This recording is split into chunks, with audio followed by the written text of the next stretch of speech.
Let's be honest, you probably think of Canada as a land of hockey, politeness, and some pretty cold winters. So, let's start with a quick question. When I see the word Canada, what's the very first thing that pops into your head? Go on, think about it for a second. Yeah, I'm gonna bet it's one of these, right? Cold, polite, or hockey.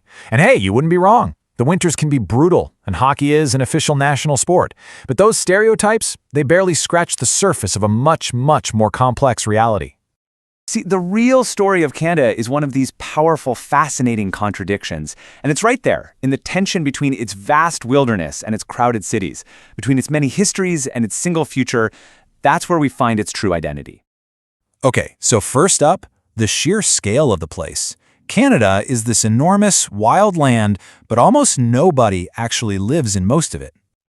Just to really get a grip on this, Canada is the second largest country on the entire planet by total area. It is absolutely immense. So you'd probably expect a massive population to match, right? Well, think again. The population density is a tiny 4.2 people per square kilometer. That's one of the lowest in the world. So if the country is so gigantic, where is everybody? And the answer is just wild. Get this.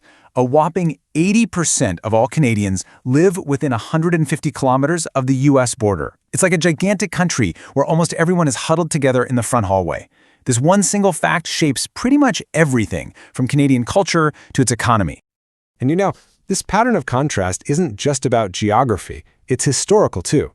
Canada is a nation built from so many different pasts, all trying to build one single future together.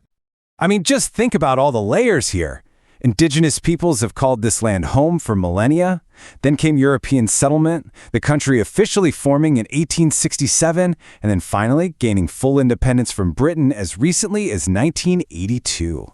And those aren't just dates on a calendar. They represent these distinct, sometimes conflicting stories all woven into one national fabric. This different history, well, it's baked right into the country's founding DNA. While the U.S. famously went for life, liberty, and the pursuit of happiness, which is a very individualistic idea, Canada's constitution aimed for peace, order, and good government. That phrase points to a whole different priority, the stability of the group over the ambition of the individual. And that focus on the collective? That led directly to this official policy of multiculturalism back in 1971. The idea isn't a melting pot where everyone kind of blends together.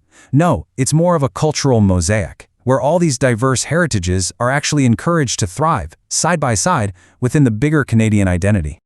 And if you look at the 2021 census, you can really see how complex this mosaic is. The top way people identified themselves was simply Canadian, a new identity that's really taking hold. But right after that, you have the foundational European groups, English, Irish, and Scottish. It's like you can see the nation forging its own path right there in the numbers, while still being deeply connected to its colonial roots.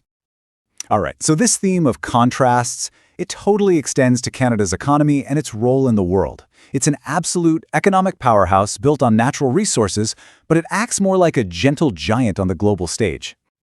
So the foundation of Canada's wealth is literally the ground beneath their feet. It has incredible reserves of oil, gas, timber, and all these key minerals, not to mention a massive slice of the world's fresh water. This natural abundance is the engine of its economy. So, you'd probably assume most Canadians work in the resource sector, right? Digging things up or chopping things down. But, and this is the big twist, a full 3/4 of the entire workforce is in the service industry. So while natural resources provide the wealth, the modern Canadian economy is actually built on something else entirely. And this whole gentle giant thing, that really defines their foreign policy. Canada is what's known as a middle power. What that means is it projects its influence around the world not through military might, but through diplomacy, building alliances, and its long, long history of peacekeeping. So what does all this mean? Well, it means that Canadian identity isn't some fixed, solid thing you can point to. It's a work in progress. It's defined by this constant, delicate act of balancing all of these powerful contrasts. You know the national motto, Amarius usque ad mare, or from sea to sea. It captures this idea perfectly. It's not just about geography. It's about the monumental challenge of knitting together this vast, diverse, and contradictory collection of people and histories into a single nation.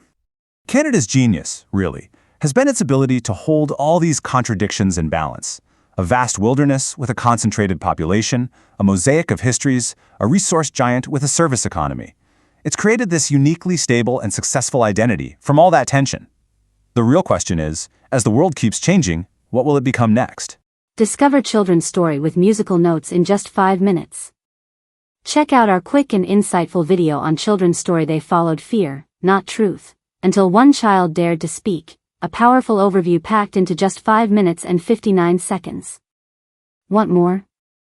Explore our All Videos playlist featuring a variety of informative, entertaining, and educational content designed to spark curiosity and fuel your YouTube journey.